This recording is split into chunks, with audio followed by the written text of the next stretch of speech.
From a distance, this may just look like a bunch of random rocks. However, that's not actually the case. In fact, if you look closely, they go in a cyclone to represent the tornado that came through Gifford only 4 years ago. Attracting bees to your community might seem like a challenge at first, but not when you actually know what you're doing. For instance, planting something like a St. John wort will attract way more butterflies and bees to the area.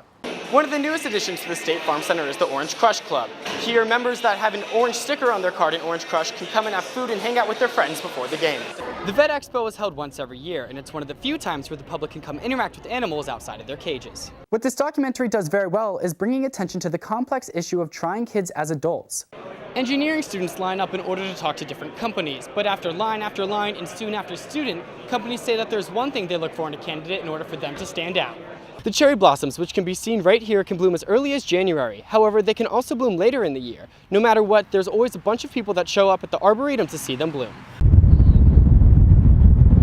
In 2013, the small town of Gifford, Illinois was devastated when a tornado wiped through the town and destroyed several homes. Sheila Carlson and her husband's house were almost completely destroyed.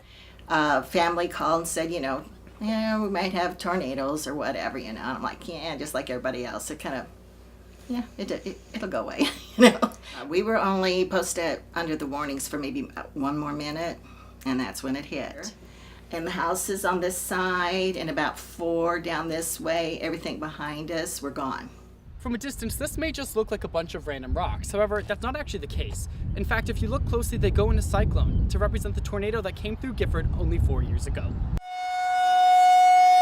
Gifford's main issue was one of its 2 tornado warning sirens was shut down. That where the houses came down flat, they weren't home. With no other safety from the community, Carlson had to take her fate and her family's into her own hands. Like they tell you things for on purpose. You really need to pay attention. My kids got that for us. It went off, I grabbed my dog, head down the hall, the only room that we were going to sit in the hallway. That was not there before. Carlson's grandson, Andrew, remembers the tornado extremely well. But just like his grandma, his main concern was his family's safety. And I wanted to make sure everyone in my family, my dog, my cat, everyone was there. He said they were all fine. I'm like, Grandma was fine. I wanted to make sure everybody was safe. While Carlson and her family survived the tornado even without a proper warning, they believe their instincts and family is what led them to safety. In Gifford, Zack, Caparelli, UI7 News.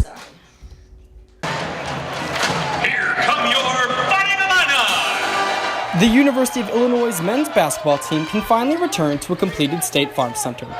But they aren't the only ones who are excited. Put your shirt on! The Orange Crush Spirit section is excited too. Maybe even more than the players. Lauren Mraz, the president of Illini Pride and Orange Crush, has high hopes for the Spirit section's first year back in the completed center.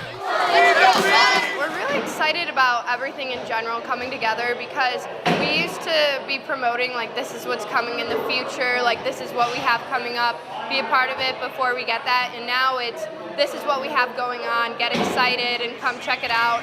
Let's go, Tracy! One of the newest additions to the State Farm Center is the Orange Crush Club. Here, members that have an orange sticker on their card in Orange Crush can come and have food and hang out with their friends before the game.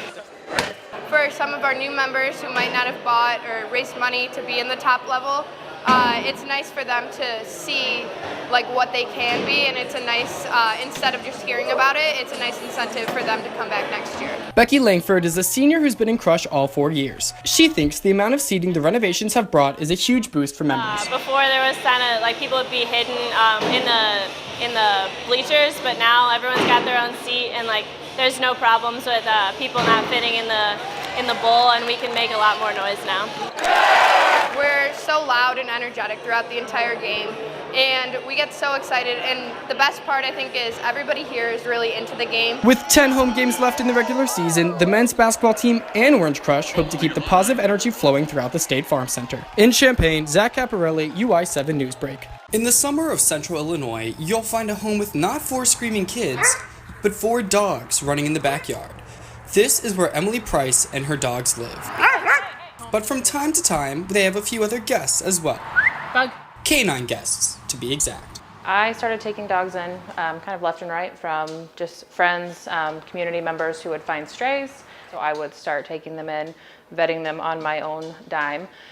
then hoping to get an adoption fee to just recoup part of those expenses. Come on, guys. A couple of the friends that started helping me, then we just got together and said there's obviously need in our area, and we incorporated and made a nonprofit. PetNet is a program that Price and her friends started a few years back. They take in dogs and other animals and foster them, as well as find other foster homes for their furry friends. So we generally reach out on social media when we have a need. We kind of explain the situation, what the dog's needs are, the criteria, if they're good with other dogs, cats, kids, and then if people are able to help out, then they'll contact us and we'll match them up together and do a little meet and greet. Price has personally taken in more than 40 dogs and found most of them new homes. But most of them isn't all of them. Sozo is a around 3-year-old pit bull. He was actually used for dog fighting, and then he was beat with a lead pipe by somebody. He lost both of his eyes after they ruptured and had a skull fracture over his sinuses. With no eyes, Sosa obviously can't see. It's okay. It's okay. But after enough time, he can navigate the backyard and house, thanks to his sense of smell and his sense of touch. He's about the most resilient dog I've ever worked with. Since he can't see, Price has to take extra care of Sosa, Be nice to him.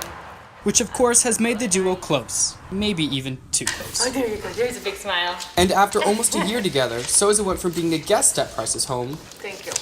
to a permanent resident. You know, having him so long that you get attached thing, and a little bit of, oh, well, he already knows my house, how are you going to make him adjust to another one? But he's just a really special dog. Sozo. Kind of like my sidekick now. So from now on, Sosa will live the rest of his days with Price, and all her other 4-legged friends they may meet along the way. How could you let him go? Wait. In Muhammad, Zack, Caparelli, UI7 News. The city of Champaign is trying to move forward from several cases of turbulent policing with the approval of 2 settlements this week. UI7 Zyla Renfro takes a look at how some residents are still left unsettled by Champaign police incidents. Back on campus, one student group has been writing letters to lawmakers in support of Israel, while another group has been protesting it. UI7's Jacob Fagerstein tells us about one student who's deeply passionate about American-Israeli relations. U of I Chancellor Robert Jones sent an email to the University of Illinois community today in response to the events of the last few weeks. Also in court news, a U of I student has been sentenced to a year of probation after crashing his expensive car into a Champaign business.